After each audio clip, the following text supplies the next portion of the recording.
चंपकपुर नामक नगर के राजा का नाम करुणेंद्र नाथ था। उनके 3 पुत्र थे। सबसे बड़ा मानवेंद्र, दूसरा राघवेंद्र व तीसरा अरुणेंद्र। 2 बड़े भाई बहुत चपल व चापलूस प्रवृत्ति के थे। राजा उनकी योग्यता पर बहुत विश्वास करता था।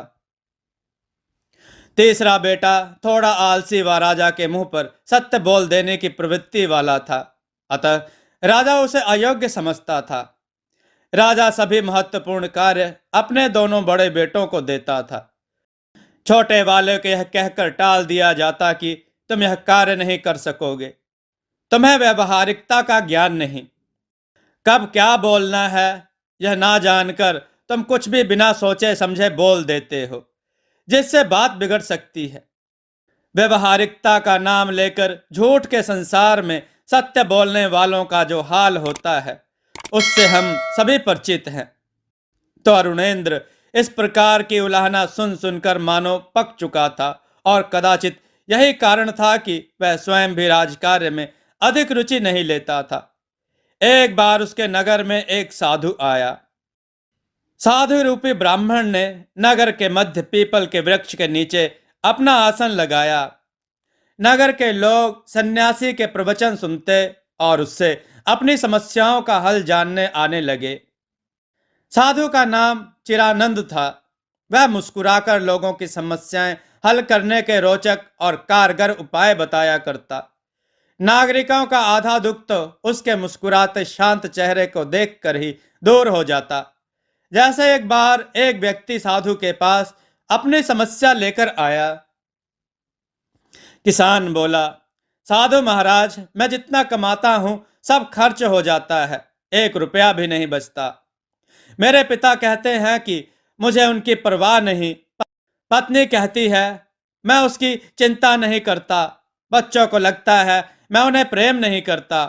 मेरी कमाई पूरी भाप बनकर उड़ जाती है, पर जिनके लिए मैं दिन रात मेहनत करता हूं उनमें से कोई भी प्रसन्न नहीं। और आप तो कहते हैं कि परलोक सुधारने के लिए दान दक्षिणा करते रहना चाहिए। बताइए, मैं इस लोक की ही जरूरत नहीं पूरी कर पा रहा तो कैसे परलोक सुधारूं? सन्यासी मुस्कुराया। बालक, तुम्हारी समस्या धन नहीं बल्कि धन का अनुचित वितरण है।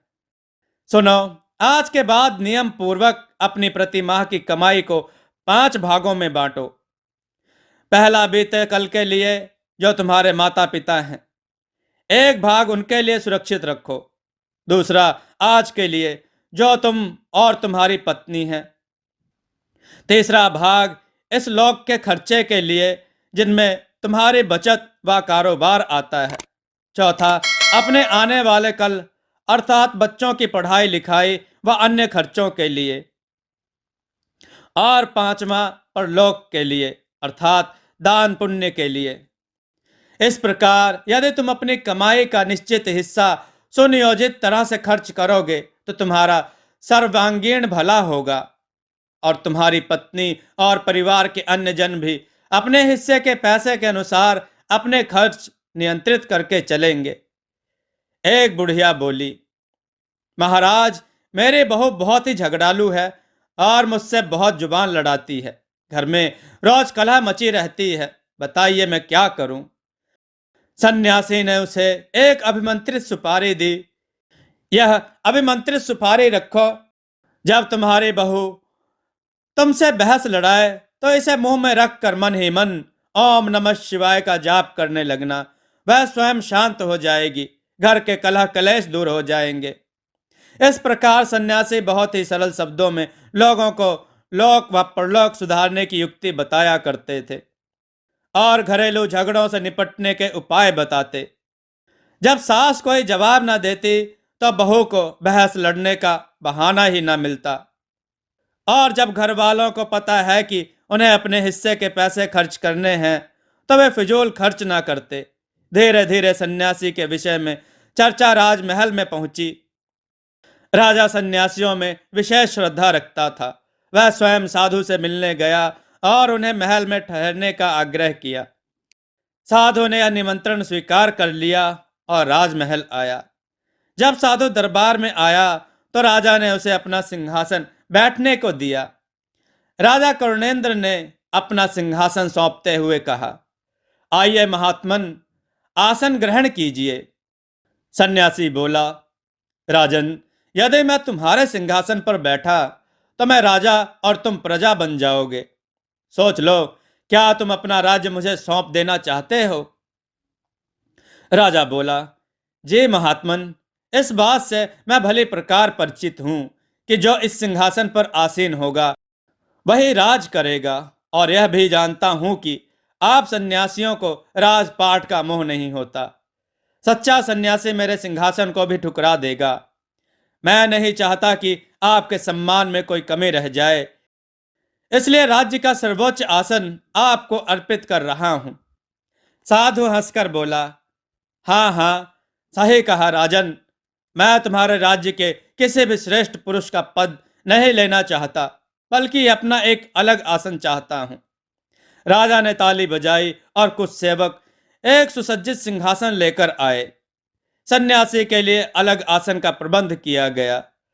अगले कई दिनों तक सभी विद्वानों ने सन्यासियों से चिकित्सा, नक्षत्र व शासन व्यवस्था पर प्रश्नोत्तर किए और अपना ज्ञान वर्धन किया। राजा स्वयं साधु महाराज की आवश्यकताओं का ख्याल रखने लगा। उसके तीनों बेटे भी पिता का अनुसरण करते हुए सन्यासी की सेवा किया करते थे। सन्यासी ने जान लिया कि राजा अपने दो चाटुकार पुत्रों को अधिक महत्व देता है, परंतु सत्यवादी होने के कारण अरुणेंद्र की आलोचना किया करता है। एक रात्रि सन्यासी राज उद्यान में बैठे थे, तभी वहां अरुणेंद्र आया। अरुणेंद्र बोला, प्रणाम ऋषिवर। सन्यासी बोला, सदा सुखी रहो पुत्र, तुम इस समय यहां क्या कर रहे हो? सोने क्यों नहीं गए? अरुणेंद्र बोला, महाराज, मुझे पक्षियों की गतिविधियां देखना बहुत पसंद है, परंतु मैं चाहे जितनी भी कोशिश करूं, मैं रात्रिचर जीवों का अध्ययन नहीं कर पाता, क्योंकि मुझे नींद आ जाती है। तो आप कोई ऐसा उपाय बताएं जिससे मैं रात भर जागकर उद्यान में रहने वाले रात्रिचर पक्षियों का अध्ययन कर सकूं। सन्यासी मुस्कुराते हुए बोले, अवश्य, सुनो, एक रेशम की डोर अपनी शिखा पर बांधो और उसका दूसरा सिरा किसी डाल पर बांध दो। जब तुम्हें नींद आएगी और तुम्हारी गर्दन लुढ़कने लगेगी तो तुम्हें डोरी खींचने से एक झटका लगेगा और तुम जाग जाओगे। अरुणेंद्र बोला, वाह गुरुजी, आपने अच्छा उपाय बताया। धन्यवाद, मैं आज रात्रि ऐसा ही करूंगा। सन्यासी बोला, अरुणेंद्र, तुम्हारा प्रिय पक्षी कौन सा है? अरुणेंद्र ने तुरंत उत्तर दिया, तोता, क्योंकि वह मनुष्य की भाषा की नकल कर सकता है। गुरुजी, दूर देश में मोर के समान रंग बिरंगे पंखों वाले तोते पाए जाते हैं। ऐसा एक तोता मैंने एक व्यापारी से खरीदा था, वह मुझे बहुत प्रिय है। क्या आप उसे देखेंगे? मैं उसका पिंजरा नहीं ले आता हूं। सन्यासी बोला, पुत्र, तुम्हें जिससे प्रेम है, क्या तुम उसे पिंजरे में कैद रखते हो? अरुणेंद्र ने सिर झुकाकर कहा, क्षमा कीजिए गुरुजी, मैं अभी उसे स्वतंत्र करता हूं। सन्यासी ने मुस्कुराकर उसे आशीर्वाद दिया। अरुणेंद्र ने अपने कक्ष से उस तोते का पिंजरा मंगवाया और उसी समय उसे स्वतंत्र कर दिया। तोता एक पेड़ पर बैठकर अरुणेंद्र का नाम पुकारने लगा। यह देखकर वह किशोर राजकुमार किसी बालक की भांति हंसने लगा। अरुणेंद्र का व्यवहार निश्चय ही किसी राजकुमार के समान न था। एक दिन उद्यान में टहलते हुए करुणेंद्र नाथ ने सन्यासी से अपने बच्चों के भविष्य के विषय में जानना चाहा।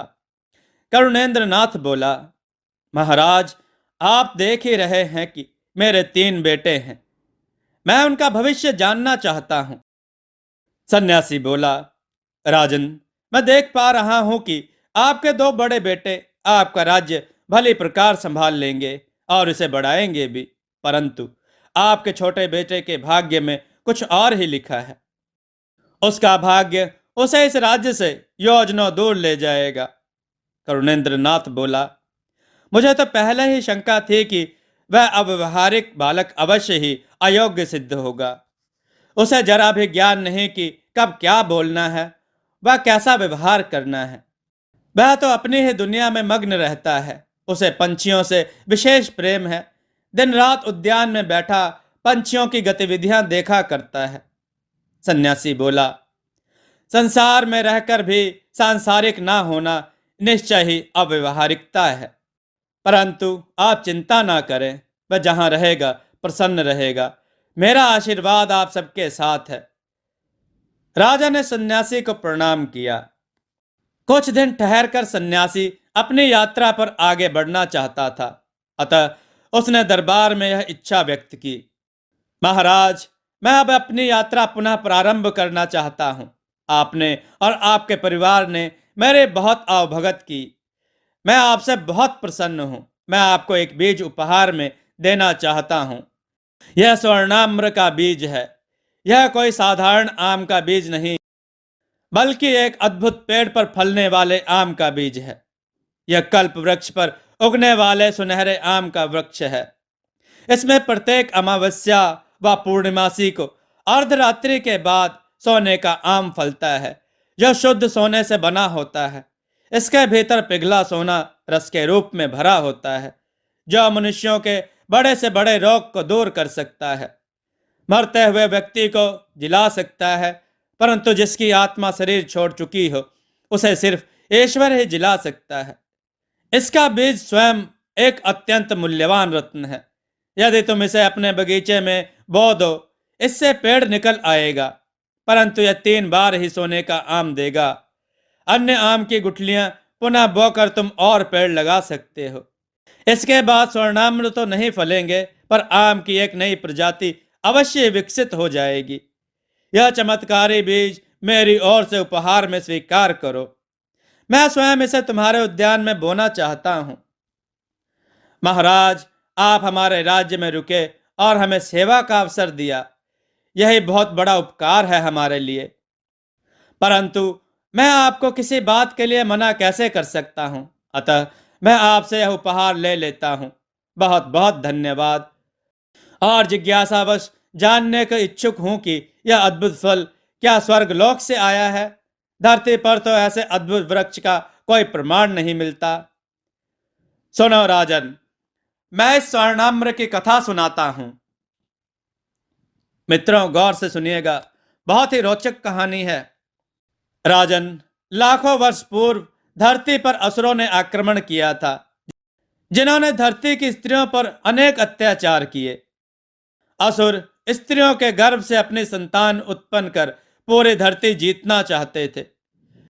जब उन्हें पता चलता कि गर्भ में मादा संतान है, तो वे उन स्त्रियों को मार देते। क्योंकि उनके लोक में कोई स्त्री ना थी, अतः वह नर संतान को ही अपना उत्तराधिकारी मानते थे। धरती की स्त्रियों ने जब द्रवित होकर ईश्वर को पुकारा, उनकी यह पुकार एक अन्य लोक में रहने वाली देवियों ने सुनी। स्त्रियों और देवियों में प्रगाढ़ संबंध है, और ईश्वर की इच्छा से देवियां धरती पर आई और असुरों के अत्याचार से धरती को मुक्त कराया। कुछ देवियां मनुष्यों की भलाई के लिए नदी, वृक्ष और पर्वतों के रूप में सदा के लिए धरती पर ही रुक गईं। ऐसी एक देवी कल्पफला कल्प वृक्ष के रूप में संसार के सबसे घने व दुर्गम जंगल में आज भी निवास करती हैं। इस वृक्ष की हर शाखा पर भिन्न भिन्न प्रकार के चमत्कारी फल उगते हैं। इन्हीं के बीजों से धरती पर अनेकों फलों की प्रजातियां विकसित हुईं। इस पेड़ के नीचे खड़े होकर जिस फल की कामना करो, वह प्रकट हो जाता है और वह अद्भुत होता है। इस वृक्ष की खोज में मैं वर्षों भटका, तब कहीं जाकर मुझे यह सौभाग्य मिला। एक स्थान पर मुझे एक अति प्राचीन वृक्ष दिखा, जिसके प्रत्येक डाल पर पत्तियां भिन्न भिन्न आकार की थीं। मैं जान गया कि मेरी खोज पूरी हुई। मुझे आम पसंद है, इसलिए मैंने उस वृक्ष के नीचे खड़े होकर आम खाने की इच्छा व्यक्त की। एक डाल पर जिस पर आम की पत्तियां विकसित थीं, एक स्वर्णाम्र तुरंत ही प्रकट हुआ। इस स्वर्णाम्र को खाते ही मेरी सारी थकान उतर गई। मैं पहले से अधिक युवा महसूस करने लगा। मेरी आयु मानो रुक गई। मैं पिछले 50 वर्षों से स्वस्थ जीवन जी रहा हूं और संसार भ्रमण का अपना सपना साकार कर रहा हूं। यह बीज मैंने संभाल कर रखा था। तुम मुझे इस बीज के योग्य लगते हो, अतः मैं तुम्हें यह उपहार देता हूं। यह बीज एक कीमती रत्न भी है। जिन मनुष्यों को यह ज्ञात नहीं था, उन्होंने उस वृक्ष के बीजों को दोबारा बोने के स्थान पर उसे रत्न के रूप में प्रयोग किया। मैंने योग विद्या से इसे बोने का तरीका जान लिया। इसे बोने के लिए विशेष मंत्र का उच्चारण आवश्यक है। वाह महाराज, देवियों की ऐसी अद्भुत कथा का वर्णन करने के लिए धन्यवाद। आपका सानिध्य पाकर हम धन्य हुए। जैसा कि आपने कहा कि आप ही इसे बोने का तरीका जानते हैं, तो कृपया करके इसे हमारे राज उद्यान में बोने का शुभ कार्य अपने कर कमलों से पूर्ण करें। साधु ने वेदोच्चारण करते हुए बीज को बोकर उस पर गंगा जल छिड़का और राजा से विदा लेकर अपनी यात्रा पर निकल पड़ा। राजसी उद्यान में एक स्थान पर बीज बो दिया गया। दिन रात उसकी देखभाल की जाने लगी। वह पेड़ बड़ी तेजी से बढ़ने लगा। एक माह में ही पेड़ पर आम फलने लगा। हर आम मानो चाशनी से भरा था। यह आम का मौसम भी न था, फिर भी आम फल रहे थे। राजा बहुत प्रसन्न हुआ। अमावस्या की रात्रि नजदीक थी। कुछ सिपाहियों सहित राजकुमार मानवेंद्र को पेड़ की देखभाल का काम दिया गया था। उसे आज्ञा दी गई थी कि जैसे ही सोने का आम फले तो राजा के पास तुरंत लाया जाए। चाहे जितनी भी रात्रि हो, राजा को तुरंत जगा दिया जाए। राजा उस आम के दर्शन करने को बहुत उत्साहित था। तीनों राजकुमार भी अत्यंत उत्साहित थे। राजा ने मानवेंद्र को सुनहरे आम की रक्षा करने का काम सौंपा, परंतु अफसोस, अगला दिन निकल आया पर पेड़ पर सुनहरा आम नहीं फला। पुत्र, तुम्हें कल रात्रि सुनहरे आम की रक्षा का कार्य दिया गया था, वह कहाँ है? पिताजी, मैंने पूरी रात प्रतीक्षा की, वह भोर में भी देखा, पर वहां कोई सुनहरा आम नहीं फला था। अवश्य वह सन्यासी झूठा था। राजकुमार के साथ पहरे पर रहे सिपाहियों ने भी राजकुमार के समर्थन में ही हाँ की आवाज लगाई। यह कैसे संभव है? साधु महाराज कैसे गलत बोल सकते हैं? जब एक रत्न से वृक्ष निकल आया तो यह कैसे संभव है कि स्वर्णाम्र ना फला हो? राजा ने चिंतित होकर कहा। तभी महामंत्री ने सभा में प्रवेश किया। पिताजी, कदाचित भूमि में रत्न के साथ उस सन्यासी ने आम का बीज भी बो दिया हो। राघवेंद्र ने अपने बड़े भाई का समर्थन करते हुए कहा। तभी दरबार में महामंत्री का प्रवेश होता है। महाराज, सुनहरा आम फला था। मैंने स्वयं निरीक्षण किया है। वहां एक आम की डाल टूटी है जिसका सिरा शुद्ध सोने का है। अवश्य वह आम किसी ने हठात तोड़ा है। फलतः डाल पर कुछ सोना लगा रह गया है। सोना दूर से ही अपनी छटा बिखेर रहा है। आप स्वयं चलकर देख सकते हैं। राजा उद्यान में गया तो पाया कि वाकई एक डाल से आम तोड़े जाने के चिन्ह साफ दिख रहे थे। जहां वह आम डाल से जुड़ा था, वहां कुछ भाग सोने का था और चमक रहा था। मानवेंद्र, सच कहो, वह आम कहाँ है? राजा ने डांटा तो मानवेंद्र कांपने लगा। पिताजी, सच कहूं तो मैं प्रतीक्षा करते करते सो गया था, अतः मुझे नहीं पता कि कब आम फला और कौन तोड़ कर ले गया। अन्य सिपाहियों ने भी यही बताया कि अचानक नींद आने के कारण कुछ भी पता नहीं चला। तुम्हारी लापरवाही के लिए तुम्हें युवराज पद से हटाया जाता है। सैनिकों, मैं तुम्हें झूठ बोलने के लिए बंदी गृह भी भेज सकता हूं, तो इससे पूर्व कि मैं अपनी वाणी से मुकर जाऊं और कारागर या फांसी की सजा सुनाऊं, मेरे दृष्टि से दूर हट जाओ। राजा की आज्ञा से मानवेंद्र तुरंत वहां से चला गया। अगली बार पूर्णिमा की रात्रि राजा ने राघवेंद्र को इस कार्य पर रखा, परंतु अगले दिन उसने भी यही बताया कि वह रात में सो गया था, जिसके कारण जब आंख खुली तो आम वहां नहीं मिला। फिर आखिर अरुणेंद्र ने कहा, पिताजी, आज रात मैं जागकर देखूंगा कि कौन आम चोरी कर रहा है। सबसे छोटे पुत्र अरुणेंद्र ने कहा। अरुणेंद्र सबसे छोटा था, अतः राजा व उसके भाई मानो बच्चा ही समझते थे। यद्यपि वह 20 वर्ष का युवा था। पुत्र, तुम्हारे योग्य बड़े भाई भी सो गए, जो राजकाज में मेरा बराबर से सहयोग किया करते हैं, तो तुम कैसे जाग सकोगे? तुम तो बहुत ही सुविधा पसंद हो। लगता है हमें साधारण आमों से ही संतोष करना होगा। यह आखिरी स्वर्णाम्र है, इसके पश्चात पेड़ पर सामान्य आम ही फलेंगे। पिताजी, आप और भैया कभी मुझ पर विश्वास नहीं करते और मुझे कोई जिम्मेदारी वाला कार्य ही नहीं देते, इसलिए मैं बच्चा ही बना रह गया। परंतु अब मैं भी आपको साबित कर देना चाहता हूं कि मैं भी महाराज कर्णेंद्र नाथ का पुत्र हूं। मुझ पर विश्वास कीजिए पिताजी। अंतिम बार समझकर एक अवसर दीजिए। ठीक है, 3 और सिपाहियों सहित आज रात स्वर्णाम्र की रक्षा करने का दायित्व तुम्हें सौंपा जाता है। मेरा आशीर्वाद तुम्हारे साथ है पुत्र। विजयी हो। मित्रों, आपको देववाणी की कथाएं कैसी लगती हैं कमेंट करके बताना ना भूलें। कथाओं को लाइक जरूर करें मित्रों, जिससे हमारा उत्साह बढ़ता है आपके आगे सुंदर सुंदर कथाएं पेश करने के लिए। दोस्तों, आपको यह कथा कैसी लगी अपने विचार और सुझाव कमेंट में जरूर दें। हमारी कथाओं को लाइक करें, हमारे चैनल को सब्सक्राइब करना ना भूलें। हमारी कथाओं को शेयर जरूर करें, जिससे लोगों को अच्छा ज्ञान प्राप्त हो। जय श्री राम भक्तों।